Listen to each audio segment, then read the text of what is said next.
ಒಂದಿಷ್ಟು ದಿಂಡು ಬೇಕು ಅಂತಾರೆ ನೋಡಿ, ಹಾಕಿ ಹಾಕಿ ಕೈಗಳೆಲ್ಲ ಈ ಥರ ಆಗುತ್ತೆ, ಕೈ ಕುಯ್ದೋಗುತ್ತೆ ಇದು. ಈಗೆಲ್ಲ ನಮ್ಮ ಕಷ್ಟ ಎಲ್ಲ ಕೆಲಸನೂ ಕಷ್ಟನೇ, ಆದರೆ ಕಷ್ಟ ಅಂದ್ಕೊಂಡು ಮನೇಲಿ ಕೂತ್ಕೊಂಡ್ರೆ ಯಾರೂ ತಂದಿಡೋಲ್ಲ. ನಮ್ಮ ಯಜಮಾನ್ರು ಇಲ್ಲ, ಅವರುಗಳು ಹೋದ್ಮೇಲೆ ನಮ್ದು ಇನ್ನೇನು ಇದೇ ಕೆಲಸನೇ. ಎಕೋಸ್ಪಿನ್ನು, ಅಟೋರ್ವಾ, ಮೆಟೋಲಾರ್ ಇಷ್ಟು ಮಾತ್ರ ತೊಗೋಬೇಕು. ಹಾರ್ಟ್ ಆಪ್ರೇಷನ್ ಬೇರೆ ಆಗಿದೆ.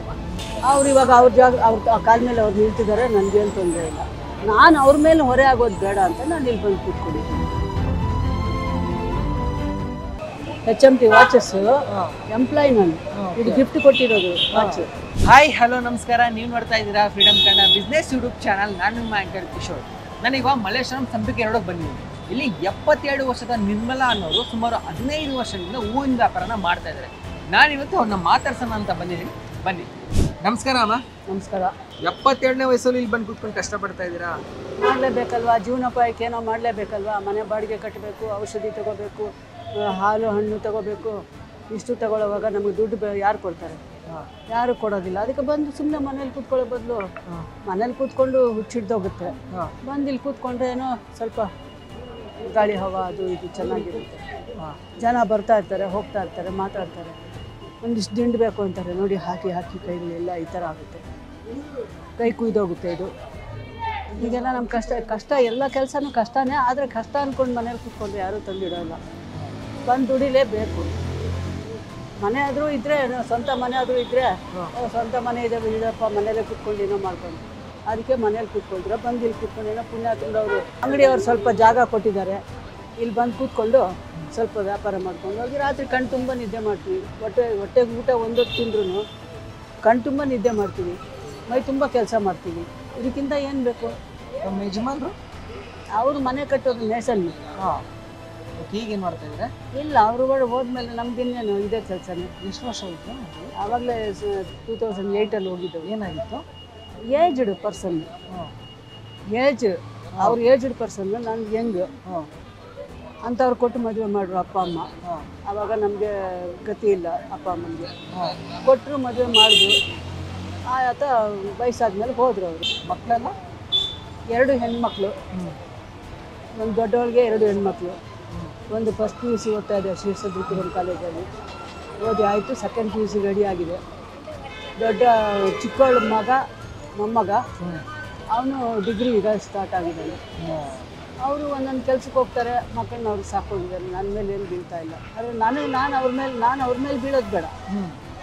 ನನ್ನ ಮೇಲೆ ನಾನು ಬದುಕೊಂಡ್ರೆ ಸಾಕಲ್ವಾ? ಅದಕ್ಕೋಸ್ಕರ ನಾವು ಕಷ್ಟ ಮಾಡಿ ಕೆಲಸ ಮಾಡ್ತೀವಿ. ಅಂದರೆ ಇದರಲ್ಲಿ ವ್ಯಾಪಾರ ಆಗ್ತಿರೋದು ಮನೆ ಇದರಲ್ಲಿಂದ ನೋಡ್ಕೊತಾ ಇರೋದು? ಹೌದು.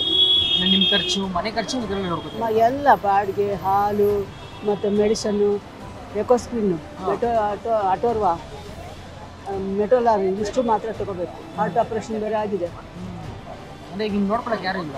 ಮಕ್ಕಳಿದ್ರೆ ಹೆಣ್ಮಕ್ಳಿದ್ದಾರೆ, ಅವರು ಕೆಲಸಕ್ಕೆ ಬೆಳಿಗ್ಗೆ ಹೋಗ್ತಾರೆ, ಸಾಯಂಕಾಲ ಬರ್ತಾರೆ. ಅವ್ರಿಗೂ ಸಂಬಳ ಕಡಿಮೆ. ಅವ್ರ ಮೇಲೆ ನಾವು ಬೀಳೋದು ಬೇಡ. ಅವ್ರ ಮೇಲೆ ನಾವು ಬಿದ್ದರೆ ಆಗುತ್ತಾ? ಇನ್ನೂ ಕೈ ಕಾಲು ಗಟ್ಟಿಯಾಗಿದೆ. ಓಡಾಡ್ತೀನಿ, ಮಾರ್ಕೆಟ್ಗೆ ಹೋಗ್ತೀನಿ, ತಗೊಂಡು ಬರ್ತೀನಿ, ಇಲ್ಲಿ ಕೂತ್ಕೊಳ್ತೀನಿ. ಅಣ್ಣ ಇಲ್ಲಿ ಕೂತ್ಕೊಳ್ತೀನಿ ನಾನು ಅಂದೆ ಅವ್ರನ್ನ. ಪಾಪ ಕೂತ್ಕೊಂಬ ಅಂದರು. ಎಷ್ಟು ವರ್ಷದಿಂದ ಮಾಡ್ತಿರೋದು ನೀವು ಹೂವಿನ ವ್ಯಾಪಾರ?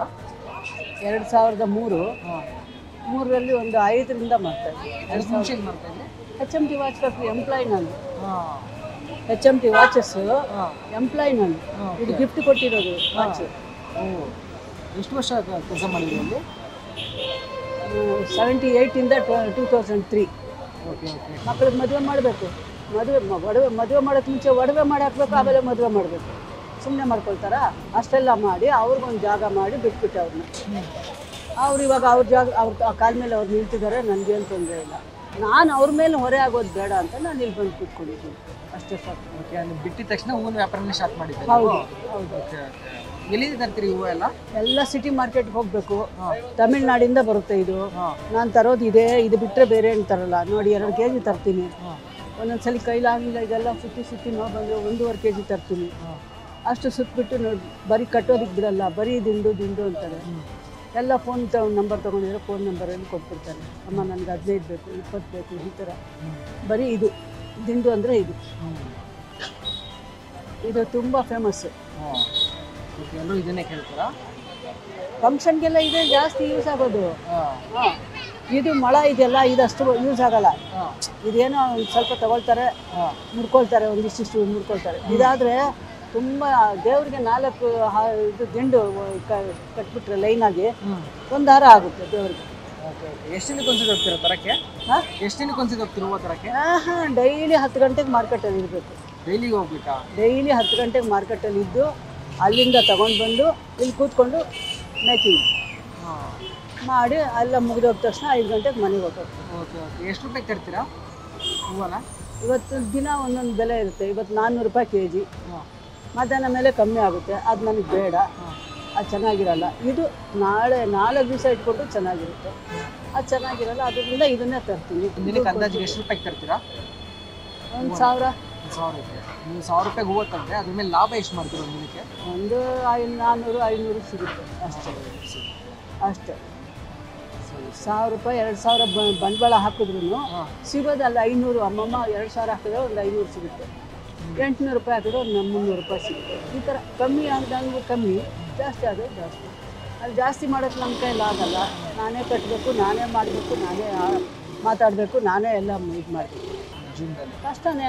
ಆದರೆ ಅದು ನನ್ನ ಕಷ್ಟ ಅಂತ ಇಲ್ಲ, ಏನೋ ದೇವ್ರು ಒಂದು ಕೆಲಸ ಕೊಟ್ಟಿದ್ದಾನಲ್ಲ ಅಂತ ಬಂದು ಸಂತೋಷವಾಗಿ ಮಾಡಿಬಿಟ್ಟು ಬೇಜಾರಂತೂ ಮಾಡ್ಕೊಳ್ಳಲ್ಲ. ಭಗವಂತ ನಾನು ನಿನ್ನ ಇಟ್ಟಿದ್ದೆಲ್ಲ ಬೇಗ ತಗೊಳ್ಳೋ ಅಂತ ಕೇಳ್ತೀನಿ. ಏನಕ್ಕಪ್ಪ ಇಟ್ಟಿದ್ಯಾ, ನನ್ನಿಂದ ಏನು ಆಗಬೇಕಪ್ಪ ನಿನಗೆ ಅಂತ ದಿನ ಅವ್ನಿಗೆ ಬೈತೀನಿ. ತಗೊಳ್ಳೋ ಅಂತೀನಿ, ಅವ್ನು ತಗೊಳ್ಳಲ್ಲ ಅಂತಾರೆ. ಇಲ್ಲ, ನಿಮ್ಮಿಂದ ನಮಗೆ ಸ್ಫೂರ್ತಿ ಆಗಕ್ಕೆ ಇಟ್ಟಿದ್ದಾನೆ. ಯಾಕಂದರೆ ಈ ವಿಡಿಯೋ ನೋಡ್ತಿದ್ದವರು ನೀವು 77ನೇ ವಯಸ್ಸಲ್ಲಿ ಇಷ್ಟೊಂದು ಕಷ್ಟ ಅನುಭವಿಸಿ ನಿಮ್ಮ ಗಂಡನೂ ಇಲ್ಲದೆ, ಹೆಣ್ಮಕ್ಳು ಇಲ್ಲದೆ, ಒಂದು HMT ಅನ್ನೋ ಕೆಲಸ, ದೊಡ್ಡ ಕಂಪ್ನಿ ಕೆಲಸ ಮಾಡಿ ಅಲ್ಲಿಂದ ಬಿಟ್ಟು ಬಂದು 77ನೇ ವಯಸ್ಸಲ್ಲಿ ಕಷ್ಟಪಡ್ತಿದ್ದಾರೆ ಅಂದರೆ ನಿಮ್ಗೆ ಇಟ್ಟಿರೋದು ನಮ್ಮದು ಸ್ಫೂರ್ತಿ ಬರಲಿ ಅಂತ. ಒಳ್ಳೇದು, ನಾವು ಒಳ್ಳೆ ಕೆಲಸ ಮಾಡ್ಬೇಕಂದ್ರೆ ಅದ್ರ 3 ಕಾಸು ಬರಲಿ, ಸಂತೋಷವಾಗಿ ಸ್ವಲ್ಪ ಬರ್ಕೊಂಡು. ಅಷ್ಟೊಂದು ಧೈರ್ಯ ಎಲ್ಲಿಂದ ಬರುತ್ತೆ ಅನ್ನೋದು ನನಗೆ ಮೊದಲಿಂದಲೂ ಧೈರ್ಯನೇ. ಅದಕ್ಕೆ ಇವತ್ತು ನಾನು ಇಂಡಿಯಾ ಆಲ್ ಇಂಡಿಯಾ ಸುತ್ಕೊಂಡು ಬಂದಿದ್ದೀನಿ. ಕೇದಾರ್ನಾಥ್, ಬದ್ರಿನಾಥ್ ಎಲ್ಲ. ಕೈಯಲ್ಲಿ ಕಾಸಿಲ್ಲ, ಅದು ಹೆಂಗೆ ಬರ್ತೀನೋ ಗೊತ್ತಿಲ್ಲ ನನಗೆ. ಆ ಟೈಮ್ ಕರೆಕ್ಟಾಗಿ ದುಡ್ಡು ಬಂದುಬಿಡುತ್ತೆ, ಎಲ್ಲ ಸುತ್ಕೊಂಡು ಬಂದ್ಬಿಡುತ್ತೆ. ವ್ಯಾಪಾರದಲ್ಲಿ ಜನನ ಸಂಪಾದನೆ ಮಾಡೋದು ಹೆಂಗೆ? ನಾವು ಆಡೋ ಮಾತಿಂದ, ನಾವು ನಡ್ಕೊಳ್ಳೋ ರೀತಿಯಿಂದ, ನಮ್ಮ ಒಂದು ಕೆಲಸದಿಂದ. ಈ ಕೆಲಸ ಇವಾಗ ಇದು ನೋಡ್ತಾರೆ, ಇದು ನೋಡಿ ಆ ಹೆಜ್ಜೆ ಹತ್ರ ದುಂಡು ತುಂಬ ಚೆನ್ನಾಗಿರುತ್ತೆ, ಅಲ್ಲೇ ತೊಗೊಂಡು ಬೇರೆ ಎಲ್ಲೂ ಹೋಗ್ಬೇಡ. ಆ ಮಕ್ಳಿಗೂ ಹೇಳಿ ಕಳಿಸ್ತಾರೆ. ಇಲ್ಲಿ ವಸ್ತು ಚೆನ್ನಾಗಿದ್ರೆ ತಾನೇ ಬರ್ತಾರೆ. ಇವಾಗ ಅಂಗಡಿಲೂ ಅಷ್ಟೇ ಬೇಕಾದಷ್ಟೆಲ್ಲ ಇದೆ. ಅಲ್ಲಿ ವಸ್ತು ಚೆನ್ನಾಗಿದ್ರೆ ತಾನೇ ಅಲ್ಲಿ ಹೋಗ್ತಾರೆ.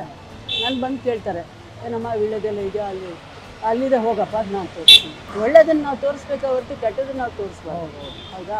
ಅಷ್ಟು ನನ್ನ ಕಡೆಯಿಂದ, ನಮ್ಮ ಇಡೀ ಫ್ರೀಡಮ್ ಆ್ಯಪ್ ಕಡೆಯಿಂದ ನಿಮಗೆ ತುಂಬ ಧನ್ಯವಾದಗಳು. ನೀವು ಇಷ್ಟೊಂದು ಜೊತೆ ಮಾತಾಡೋಕ್ಕೆ ತುಂಬ ಧನ್ಯವಾದಗಳು. ನಮ್ಗೆ ಖುಷಿ ಆಯಿತು. ನಿಮ್ಮ ವಿಡಿಯೋ ನೋಡಿ ತುಂಬ ಜನಕ್ಕೆ ಖುಷಿಯಾಗಿರುತ್ತೆ. ಅವ್ರಿಗೂ ಜಿಮ್ನಲ್ಲಿ ಸಾಧನೆ ಮಾಡೋದು ಮಾದರಿಯಾಗಿರುತ್ತೆ. ಮಾಡಬೇಕು. ಯಾರೇ ಆಗಲಿ, ಯಾವ ಹೆಣ್ಮಕ್ಳಾಗಲಿ ಗಂಡು ಮಕ್ಕಳಾಗಲಿ, ಸುಮ್ಮನೆ ಕೂತ್ಕೊಂಡು ಕಾಲ ಕಳೆದು ಅವ್ರ ಟೈಮ್ ವೇಸ್ಟ್ ಮಾಡಿ ಏನೇನೋ ಹಾಳು ಕೆಲಸ ಎಲ್ಲ ಇಳಿದ್ಬಿಟ್ಟು ಅವ್ರ ಜೀವನ ಹಾಳು ಮಾಡ್ಕೊಳ್ಳೋದು ಅದು ಚೆನ್ನಾಗಿರಲ್ಲ. ಇದು ಚೆನ್ನಾಗಿರುತ್ತೆ. ಏನೋ ಒಂದು ಕೆಲಸ ಮಾಡಿದ್ರೆ ನಾವು ಕೆಲಸ ಮಾಡ್ತೀನಿ ಖುಷಿ ಅವ್ರಿಗೆ. ನಾನು ಕೆಲಸ ಮಾಡ್ತೀನಪ್ಪ, 3 ಕಾಸು ಬರುತ್ತಲ್ವ ಅಲ್ಲಿ. ಹಾಗೆ 3 ಕಾಸು ಬಂದಾಗ ಯಾರಿಗೆ ತಾನೇ ಇಷ್ಟ ಆಗಲ್ಲ? ನೋಡಿದ್ರಲ್ಲ, ನೀವು ಯಾವತ್ತಾರು ಮಲ್ಲೇಶ್ವರಂ ಸಂಪಿಗೆ ರೋಡಿಗೆ ಬಂದಾಗ ಇಲ್ಲಿ ಇವರು ಹೂವು ವ್ಯಾಪಾರ ಮಾಡ್ತಾ ಇರ್ತಾರೆ. ನೀವು ಬಂದು ಇವ್ರ ಹತ್ರ ಹೂವು ವ್ಯಾಪಾರನ ಮಾಡಿ ಅವ್ರಿಗೂ ತುಂಬ ಸಹಾಯ ಆಗುತ್ತೆ, ನಿಮಗೂ ತುಂಬ ಖುಷಿ ಆಗುತ್ತೆ. ನೀವು ನೋಡ್ತಾ ಇದ್ದೀರಾ freedom Kannada business YouTube channel. ನಾನು ನಿಮ್ಮ ಆಂಕರ್.